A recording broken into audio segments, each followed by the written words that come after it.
Shalom jemaat Tuhan yang saya kasih. Dalam episode kali ini kita belajar satu topik firman Tuhan yang saya beri judul adalah mentalitas pelayan Tuhan. Mentalitas pelayan Tuhan. 2 Korintus 6 ayat 3-4, dalam hal apapun kami tidak memberi sebab orang tersandung, supaya pelayanan kami jangan sampai dicela. Sebaliknya, dalam segala hal kami menunjukkan bahwa kami adalah pelayan Allah, yaitu dalam menahan dengan penuh kesabaran dalam penderitaan, kesesakan, dan kesukaran, dan masih banyak lagi yang disampaikan oleh Rasul Paulus sebagai contoh dari kehidupan pelayanannya, saudara ya. Tetapi kita lihat intinya bahwa mentalitas pelayanan yang dicontohkan adalah mentalitas kerajaan Allah, di mana dalam hal apapun Paulus berusaha untuk tidak menjadi batu sandungan. Ini penting, saudara. Jangan sampai kita melayani cuman dengan satu konsep bahwa, oh saya bisa main piano, saya bisa main gitar, saya bisa main drum, saya mau beri buat Tuhan. Oke, itu bagus. Tetapi jangan cuman berhenti di situ. Seolah-olah kalau udah main drum di gereja, main piano di gereja, nyanyi di gereja, sebagai singer, sebagai vokalis, sebagai worship leader, maka merasa sudah melayani. Ternyata tidak sedangkal itu. Mentalitas pelayan Tuhan yang sesungguhnya adalah yang dikatakan, dalam segala hal kami menunjukkan. Berarti gak cuman pelayanan di gereja, gak cuman lagi main musik di gereja, bahwa kami adalah pelayan Tuhan. Kapan? Dalam menahan dengan penuh kesabaran dalam penderitaan, kesesakan, dan kesukaran. Menahan diri gak gampang. Menahan untuk tidak marah, menahan untuk tidak kecewa, menahan untuk tidak emosi, menahan untuk tidak membalas. Ini gak gampang. Tetapi mentalitas pelayan Tuhan yang sesungguhnya, ini yang harusnya dicapai. Jangan berpikir bahwa, oh dia pendeta, dia pelayan Tuhan. Kita semua anak-anak Tuhan adalah pelayan Tuhan. Kita adalah hamba-hamba Tuhan. Saudara semua yang mendengarkan ini, kita semua, Anda adalah hamba Tuhan. Anda adalah pelayan Tuhan. Kita hidup untuk melayani Tuhan kita, Tuhan kita. Ingat, ayat firman berkata, kita gak bisa menyembah dua Tuhan. Berarti kita harus pilih.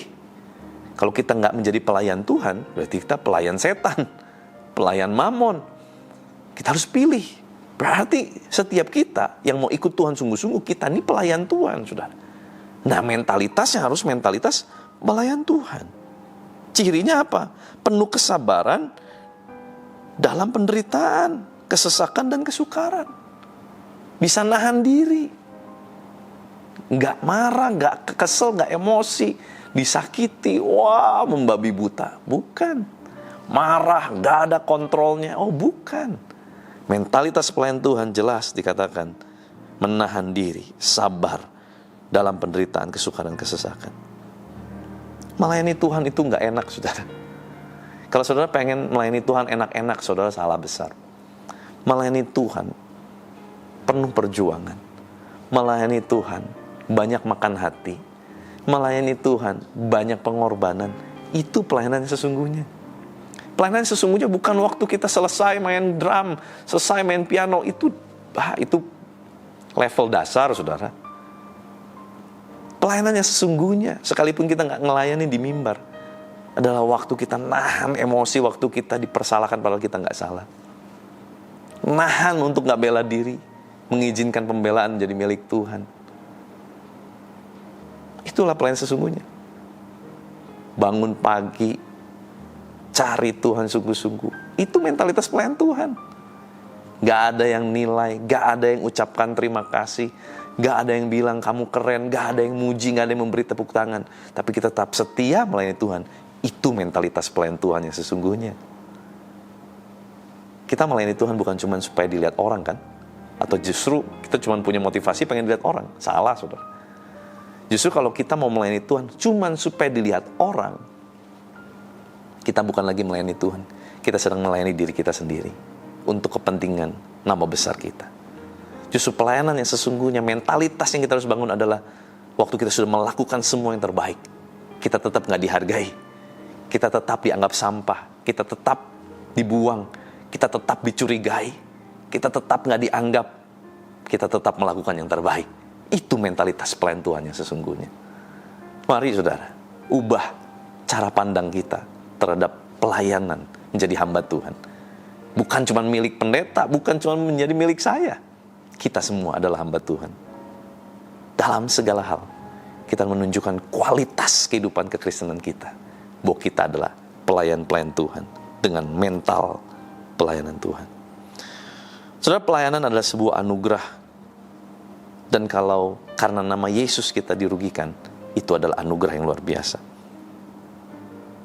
Kadang dalam pelayanannya saudara ya, ketemu orang sebel sama kita, gara-gara kita beritakan Injil, kenal juga enggak, tiba-tiba kesel sama kita. Tanpa sebab kita dibenci orang, karena Kristus. Bukan karena kita jahat saudara ya, bukan karena kita nyebelin, bukan. Karena Kristus. Itu pelayanan yang sesungguhnya saudara ya. Banyak hal-hal mengherankan waktu kita mulai terjun, menerjunkan diri sebagai pelayan Tuhan saudara ya. Bukan cuma di gereja, di marketplace, dimanapun. Banyak hal-hal mengherankan. Tapi biar kita tetap fokus. Fokusnya apa? Lihat Tuhan aja. Lihat manusia banyak kecewa. Pilih Tuhan aja. Jangan pilih yang lain. Jangan pilih kecewa, jangan pilih marah, jangan pilih dengki, kesel. No. Pilih Tuhan. Pilih Tuhan. Jangan yang lain. Sekali kita menetapkan menjadi orang Kristen yang sungguh-sungguh, biarlah terus kita sungguh-sungguh pilih Tuhan, bukan yang lain. Yuk kita berdoa. Tuhan, terima kasih firman-Mu mengajar kami untuk kami boleh menahan diri, sabar dalam penderitaan, pelayanan, mentalitas pelayanan sesungguhnya.